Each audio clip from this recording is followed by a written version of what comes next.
Greetings, my name is Chris Pepple. I'm going to start this course with some basic writing tips. Now, some of these may seem very simple and obvious to you, but hang in there with me. We are moving from simple to more complex. But okay, now really remember this. You may be struggling with some of your writing because you have never addressed some of these topics that I am actually going to start with. For example, we're going to talk about finding your writing style. A lot of people want to define the perfect way to write based on somebody else. You may think you have to have a desk. You think you may have to have a computer. You think you may have to have an organized writing space, but that may not be what works for you. What inspires you? Do you like to look out a window when you write?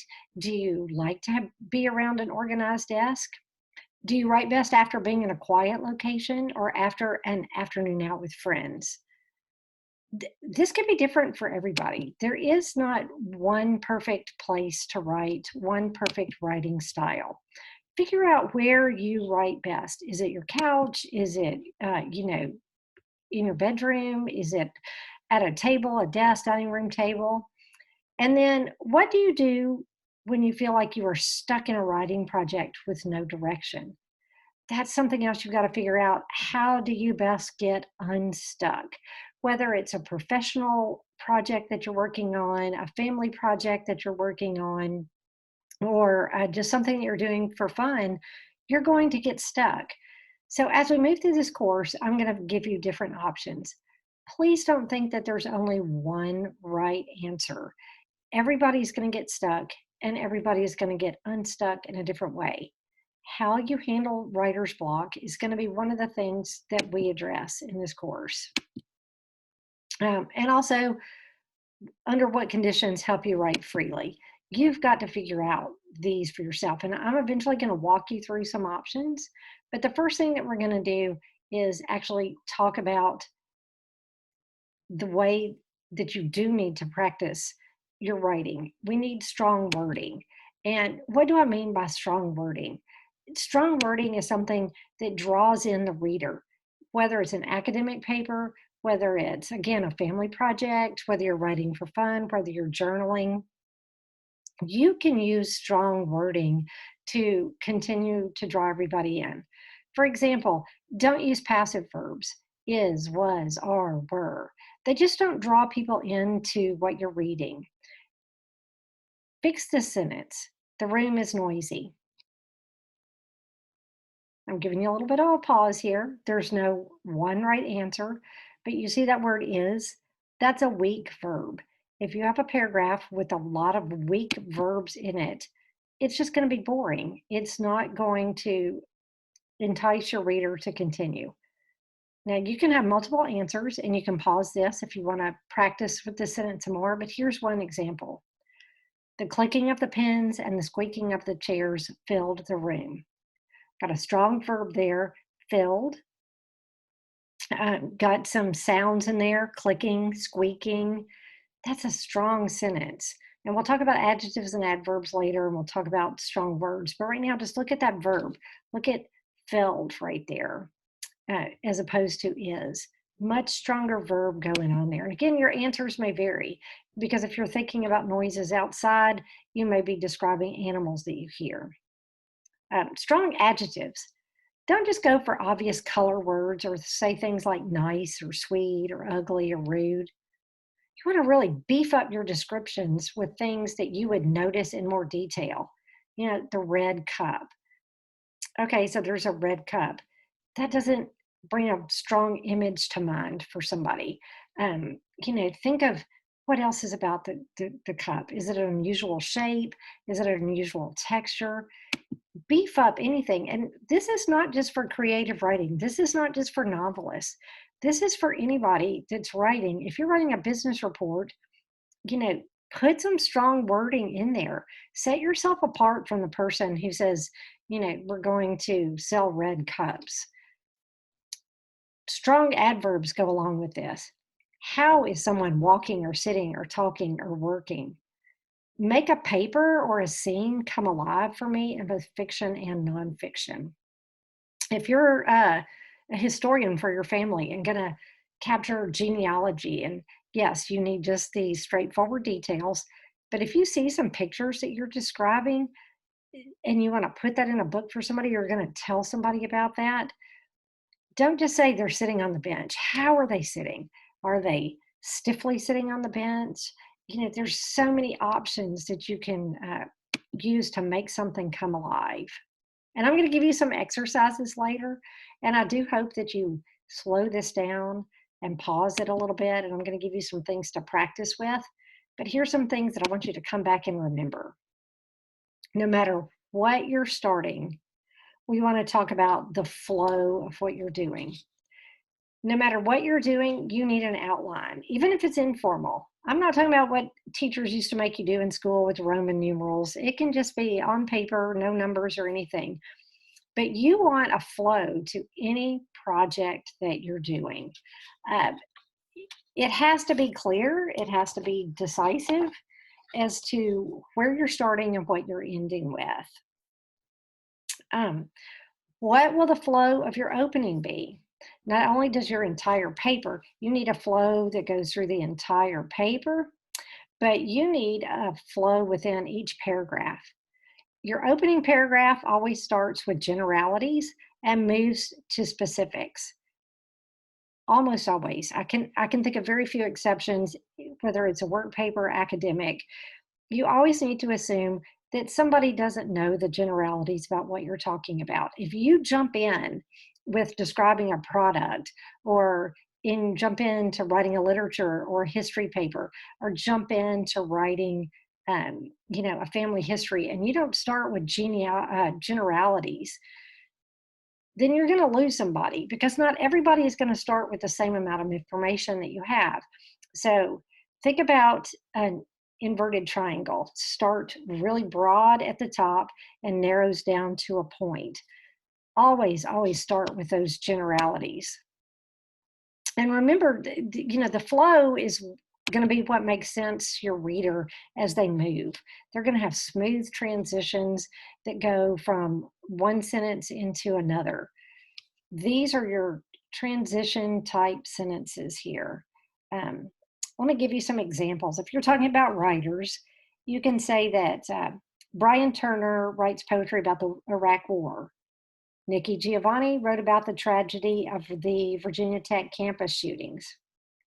Okay, now this is overly simplistic, of course, but each of these thoughts were a paragraph. You can move between authors and sentences with transitions like, unlike Turner, Giovanni did not write about war settings.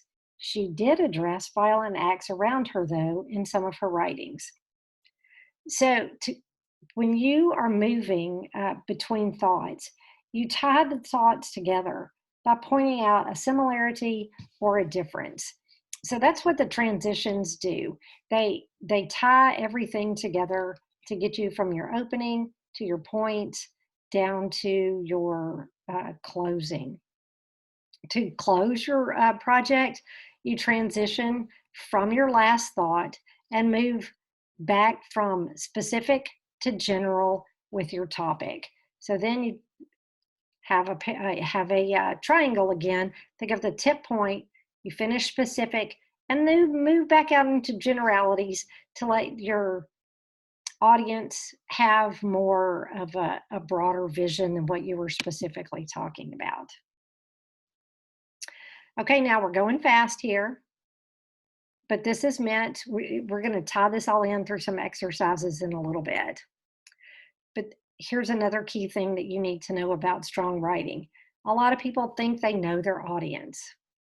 They just assume it's coworkers, or I'm going to write this novel and it's going to be for women or for men, or I'm going to write this for my friends, or I'm going to write this for my church members. I'm going to write a Bible study.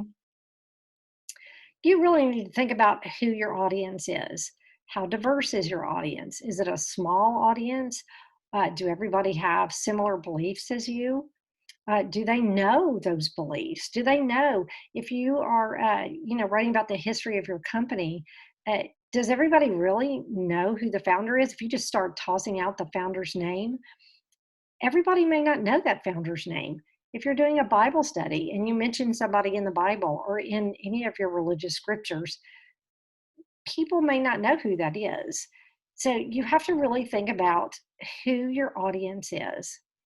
Then you also have to think about what writing style. Is it going to be for academic readers or for a more casual book club? Is it a casual study group, a formal large group? This is going to determine your tone. Everything is affected by that. Your tone that you use, whether you use humor, whether people will understand that humor, your grammar choices. You know, if it's very casual and you want to toss in the word y'all for us good old Southern people, toss it in. Not if it's for academic readers, not if it's for a formal large group. So think about this before, because if you're writing, you need to have that academic presence all the way through it, or you need to have that casual feel all the way through it. It's hard to move between one or the other, to have a very academic paragraph and then start saying things like, now, y'all know what I'm talking about in a written study that you're doing. Now, I'm not talking about conversational studies. This is for what you're going to do as a writer. So keep these questions in mind. Keep them in the forefront when you're doing it. The next thing that you need to think about is, besides being consistent with who your audience is, you need a consistent purpose.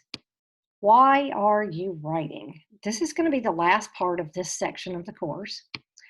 And I want you to go back and answer these questions. But think about it. Are you writing to make money?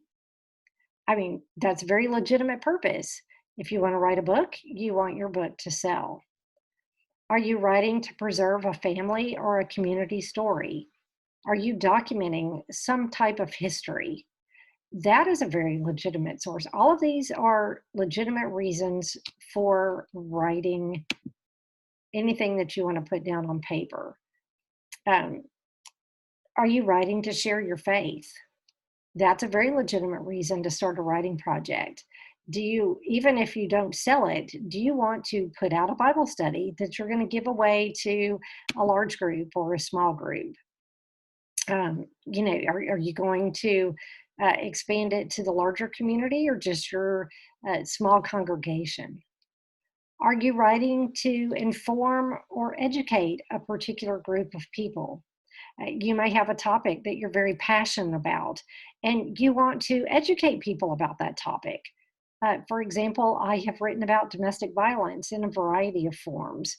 And there are many times where I write just purely for an educational purpose. It's not anything I'm trying to sell. I'm not necessarily going to print with it, but I want to put it out there, whether it's in a blog form or something that I'm going to pass out to groups. And my intent is just strictly to educate. Are you writing something to accompany programs that you lead? Do you have to lead work programs and it would be nice if you had something written to go with it?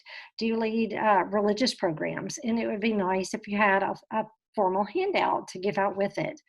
A lot of times we are writing because we find ourselves in the position of being a speaker or a teacher or some type of group leader, and we want to write things that accompany the programs that we lead.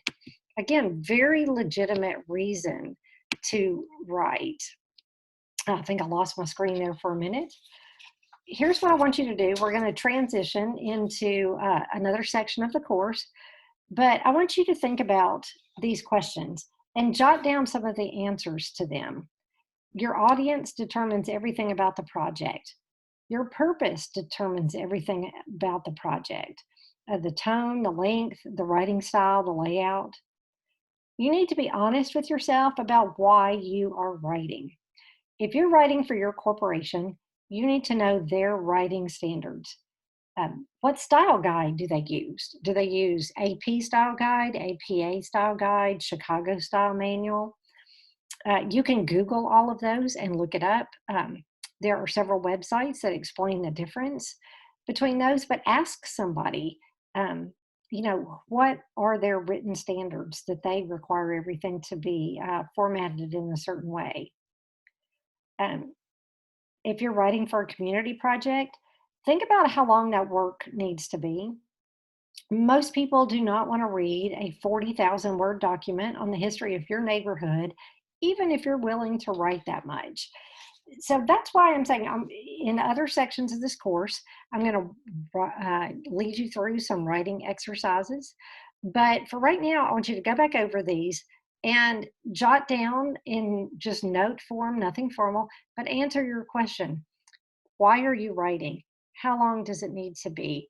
Who is your audience? What is your purpose? And come back to our next assignments uh, with those answered.